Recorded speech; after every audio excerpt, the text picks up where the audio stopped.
किसी को भी आईएएस बनना है पहले अटेम्प्ट में, बस मेरी एक बात मान लो, उससे ज्यादा कुछ मत करो तुम, गारंटी तुम्हारा सिलेक्शन होगा, गारंटी।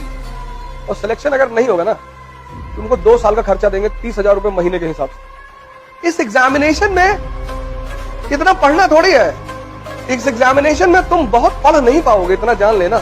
तुम इतनी छोटी सी बात नहीं समझ पाते, क्योंकि तुम्हारा मन कहता है कि इतनी बड़ी अचीवमेंट इतने छोटे रास्ते से हो जाएगी। सर ऐसे ही होती है।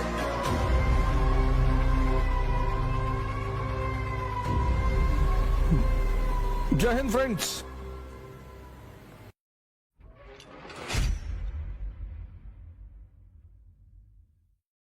नहीं, मैं तो कहता हूं मुझसे पूछते रहा करो, क्योंकि हर आदमी ओमनीसिएंट नहीं है। मैं भी तुम लोगों से बहुत कुछ सीखता हूं। इस दुनिया में कोई ओमनीसिएंट नहीं है। तुम्हारे पास भी दिमाग है, तुम पढ़ते हो, तुम किसी पर्सपेक्टिव से सोचते हो सकता है मैंने उस पर्सपेक्टिव से ना सोचा। तो जब तुम मुझसे सवाल करते हो तो मैं भी तुमसे कभी कभी सीखता हूं। ना आने का मतलब कुछ बुरा थोड़ी होता है। हर आदमी को सब कुछ थोड़ी आता है। इस फील्ड की जो विधा है, इस फील्ड में जीता कैसे जाता है वो मुझे पता है। हो सकता है मुझे हिस्ट्री कुछ भी ना पता हो, लेकिन इस फील्ड में जीता कैसे जाता है, कैसे आईएएस में सिलेक्शन होता है, क्या करना पड़ता है, वो चीजें मुझे पता है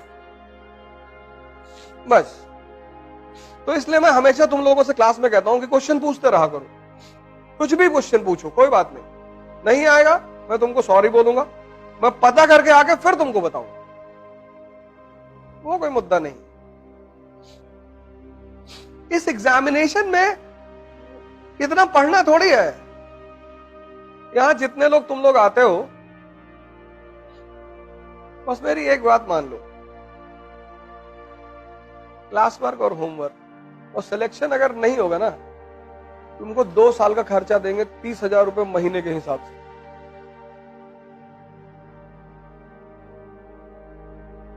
तुम क्यों टेंशन ले रहे हो यार?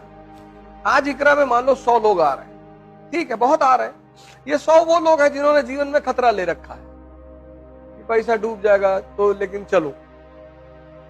जब तुम कोई बिजनेस शुरू करते हो तो तुम्हारा बिजनेस पहले दिन में नहीं खड़ा होता। बिजनेस का पहला चरण है फेथ।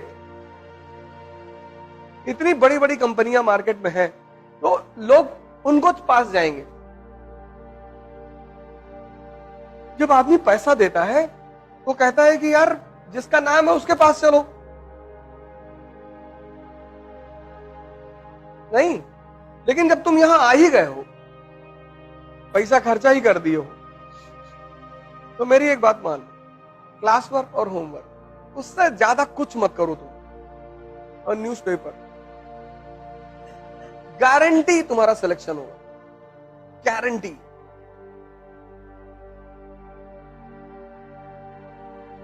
हम अपनी गारंटी ले रहे हैं, अपनी। और आज से प्रयोग नहीं कर रहे हैं। पिछले 15 साल 20 साल पढ़ाते हो क्या? 15 साल से प्रयोग कर रहे हैं, 15।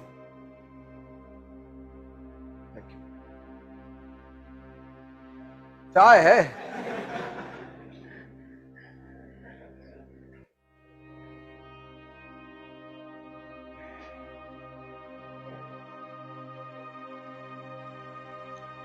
तुम सिर्फ क्लास वर्क, होमवर्क, न्यूज़पेपर कर लो, गारंटी तुम्हारा सिलेक्शन हो।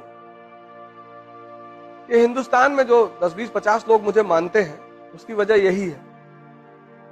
किसी डॉक्टर की जब दवा सूट कर जाती है, तभी तो दोबारा तुम उस डॉक्टर के पास जाते हो। इस एग्जामिनेशन में तुम बहुत पढ़ नहीं पाओगे, इतना जान लेना। हाँ, जब तुम्हारी जो क्लास में इकोनॉमी पढ़ाई गई है वो कंसोलिडेट हो गई, हजम हो गई, उसके बाद जब तुम दत्ता सुंदरम उठाओ, अब तुम सोच के देखो, तुम्हारा नेशनल इनकम चैप्टर क्लियर है, सब पता है तुम। अब तुमने दत्ता सुंदरम की किताब उठाई पढ़ने के लिए, कितना देर लगेगा? 10 मिनट, क्योंकि सब तो समझ में पहले से है। नहीं समझे? समझ गए ना? जैसे मैंने तुम्हें पढ़ाया इंडस्ट्रियल रेवोल्यूशन, तुमने कंसोलिडेट कर लिया, हजम कर लिया, फिर किताब उठाया, कितना देर लगेगा? 10 मिनट। तुम इतनी छोटी सी बात नहीं समझ पाते हो, क्योंकि तुम्हारा मन कहता है कि इतनी बड़ी अचीवमेंट इतने छोटे रास्ते से हो जाएगी। सर ऐसे ही होती है।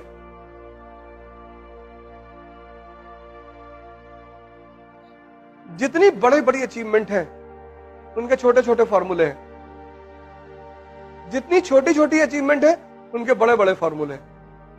नियम है इस संसार का।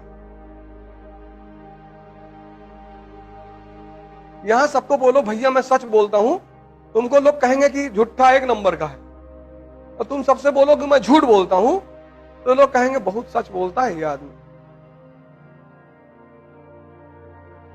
ये अजीब सा खेल है, अजीब सा। एनसीईआरटी में कितनी बार तुम लोगों को बोला हूं, एनसीईआरटी मतलब सोचने का तरीका, एनसीईआरटी मतलब आधारभूत ज्ञान। जितने लोग एनसीईआरटी तैयार कर लेते हैं आईएएस की कोचिंग करने से पहले, उनके फर्स्ट अटेम्प्ट में सेलेक्ट होने की संभावना 90% बढ़ जाती है। क्योंकि जब तुम्हें पता है कि लोकसभा क्या है, राज्यसभा क्या है, तुम इमेजिन करो तुम पॉलिटी की क्लास में जाके बैठे तो तुमको पता ही नहीं लोकसभा क्या है, तो टीचर जो समझाएगा तुमसे कनेक्ट हो पाएगा? नहीं होगा। लेकिन अगर तुम्हें पता है तो तुम कंसंट्रेट करोगे।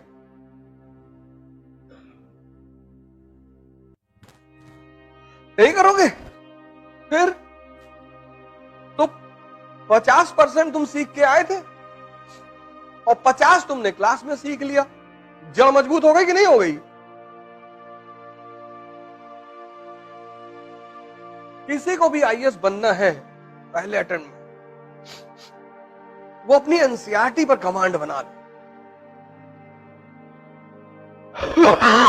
अब जैसे पहला चैप्टर है विपिन चंद्रा का, क्लास 12th वाली एनसीईआरटी है ना विपिन चंद्रा, उसका पहला चैप्टर है 18वीं शताब्दी का भारत, है ना।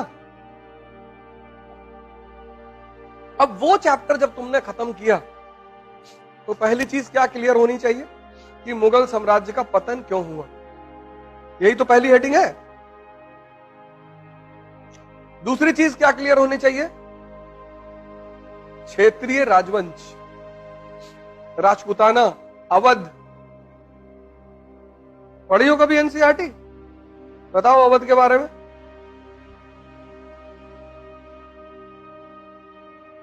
तुमने पढ़ा ही नहीं, बस तुमने पढ़ा इस उद्देश्य से तुमने इस उद्देश्य से तुमने नहीं पढ़ा। तुमने पढ़ा, मैं ये नहीं कह रहा तुमने नहीं पढ़ा, तुमने पढ़ा, पर तुमने उद्देश्य विहीन होकर पढ़ाई की। तुम्हारा पढ़ना बेकार चला गया, तुम्हारी मेहनत बेकार चली गई।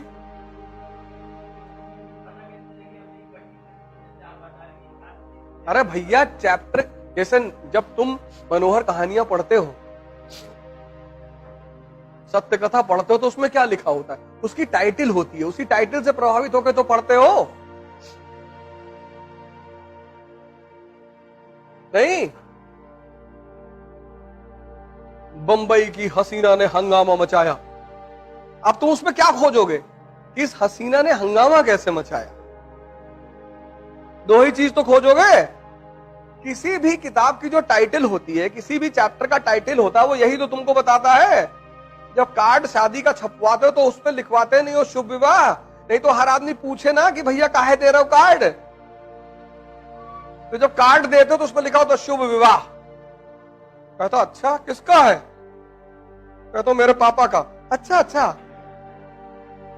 अबे दे दिए कार्ड, पढ़ लो किसका है। अब सब इंक्वायरी करोगे? तो कोई भी चैप्टर की जो टाइटल होती है, वो टाइटल ये बताती है कि इस चैप्टर में ये चीज, अब 18वीं शताब्दी का भारत, तो किस किस स्तर पर? राजनीति के स्तर पर, अर्थव्यवस्था के स्तर पे, समाज के स्तर पे, तो पता कर लो। नहीं, बंबई की हसीना ने मचाया हंगामा, तो एक चीज उसमें क्या है? हसीना। दूसरा क्या है? हंगामा। तो अब तुम कहानी पढ़ोगे कि कैसे मचाया भाई, तो वही तो चीज ढूंढोगे। हैं? हंगामे वाले पॉइंट ही तो ढूंढोगे।